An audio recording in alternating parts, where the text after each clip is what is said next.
নমস্কাৰ সকলোলৈকে পুনৰবাৰ স্বাগতম জনাইছো। আজি আমি আলোচনা কৰিবলৈ লৈছো পুনৰবাৰ 4 বছৰীয়া গ্ৰেজুৱেচন আৰু বিএ ডিগ্ৰী সম্পৰ্কত। যিসকল ছাত্ৰ-ছাত্ৰীয়ে ইতিমধ্যে হায়াৰ সেকেন্ডাৰী দিছে লগতে হায়াৰ সেকেন্ডাৰী যদি পাছ কৰিছে তেতিয়া হলে সেই সকল ছাত্ৰ-ছাত্ৰীয়ে একেলগে গ্ৰেজুৱেচন কৰিব পাৰিব আৰু বিএ ডিগ্ৰী গ্ৰহণ কৰিব পাৰিব। নেশনেল টিচাৰ এডুকেশ্যন প্ৰগ্ৰামৰ জৰিয়তে এই বিএ বিএড বিএসসি বিএড বা বিকম বিএড এই কোৰ্সটো কৰা হয়।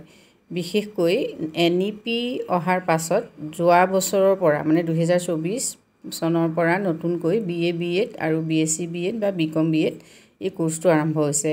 বৰ্তমান এই কোৰ্সটোৰ বাবে অনলাইন হৈ আছে আৰু আমাৰ অসমত আগতে 4খন কলেজ আছিল, বৰ্তমান কিন্তু আৰু কেইবাখনো কলেজে এই কোৰ্সটো কৰাবৰ বাবে পাৰমিশন লাভ কৰিছে। গতিকে যিসকল ছাত্ৰ-ছাত্ৰীয়ে এই কোৰ্সটো কৰিব বিচাৰা তেওঁলোকে সম্পূৰ্ণ কথাখিনি যদি জানিব খোজা এই ভিডিওটো চাব পাৰা, যেহেতু এটো যথেষ্ট গুৰুত্বপূৰ্ণ কোৰ্স হয়। এই সম্পৰ্কত শিক্ষামন্ত্ৰী মহোদয়ে কি কৈছে তোমালোকে শুনাচোন। মই সকলোৰে জ্ঞাতাৰ্থে জনাব বিচাৰো যে ৰাষ্ট্ৰীয় শিক্ষা নীতি 2020ৰ অধীনত 4 বছৰীয়া বিএড পাঠ্যক্ৰম ইন্টিগ্ৰেটেড বিএড পাঠ্যক্ৰম অৰ্থাৎ বিএ বিএড বিএসসি বিএড এনে 4 বছৰীয়া পাঠ্যক্ৰম আৰম্ভ হৈছে। যোৱা বছৰ আমাৰ 4খন মহাবিদ্যালয় নেশনেল কাউন্সিল অফ টিচাৰ এডুকেশ্যনৰ পৰা স্বীকৃতি লাভ কৰিছিল। সেই মহাবিদ্যালয় কেইখন হল একাদিক্ৰমে বাহনা মহাবিদ্যালয়, শোণিতপুৰ জিলাৰ ছয়দুৱাৰ মহাবিদ্যালয়, উত্তৰ লখিমপুৰ মহাবিদ্যালয় আৰু শোণিতপুৰ জিলাৰে ত্যাগবীৰ হেমবৰুৱা মহাবিদ্যালয়।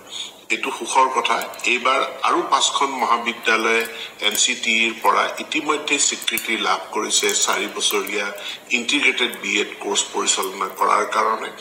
আৰু এই মহাবিদ্যালয় কেইখন হল লখিমপুৰ জিলাৰ এলটিকে কলেজ, নগাঁও জিলাৰ এডিপি কলেজ, কামৰূপৰ জৱাহৰলাল নেহেৰু কলেজ, শোণিতপুৰ জিলাৰ ৰাঙাপাৰা কলেজ আৰু ধেমাজিৰ ধেমাজি কলেজ। ইয়াৰ উপৰিও আন 6খন মহাবিদ্যালয় তেওঁলোক তালিকাভুক্ত হৈছে। তেওঁলোকে কিছু শৰ্ত পূৰণ কৰিলে অতি শীঘ্ৰে স্বীকৃতি লাভ কৰিব। আৰু এই মহাবিদ্যালয় কেইখন হৈছে Golaghat commerce college, Dhakuakhana college, Goalpara college, Sipajhar college, BN college Dhubri আৰু কোকৰাঝাৰ গভৰ্ণমেণ্ট কলেজ। এতিয়া এই 4 বছৰীয়া ইন্টিগ্ৰেটেড বিএড কোৰ্সত এডমিশন লবলৈ হলে নেশনেল কমন এন্ট্ৰেন্স টেষ্ট এই পৰীক্ষাত অৱতীৰ্ণ হ'ব লাগিব।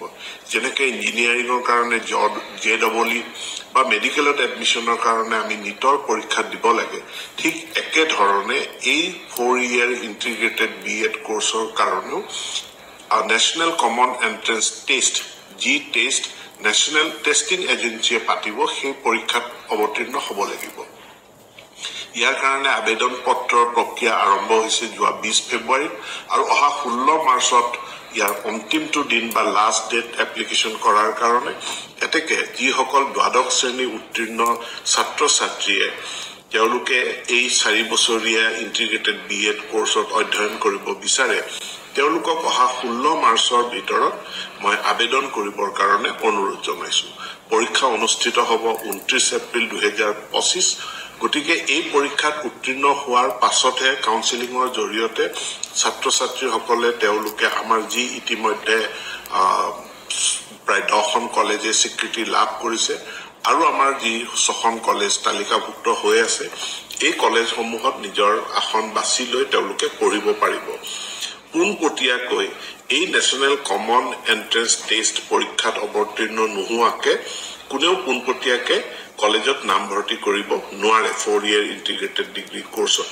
এতেকে এই 4 ইয়াৰ ইন্টিগ্ৰেটেড যি এডুকেশ্যন প্ৰগ্ৰাম আছে তাত পঢ়িবলৈ ইচ্ছুক ছাত্ৰ-ছাত্ৰীসকলক পুনৰবাৰ কৈছো অহা 16 মাৰ্চ শেষ দিন 16 মাৰ্চৰ ভিতৰত আবেদন কৰিবৰ কাৰণে মোৰ ফালৰ পৰা বিনম্ৰ আহ্বান জনালো। ধন্যবাদ।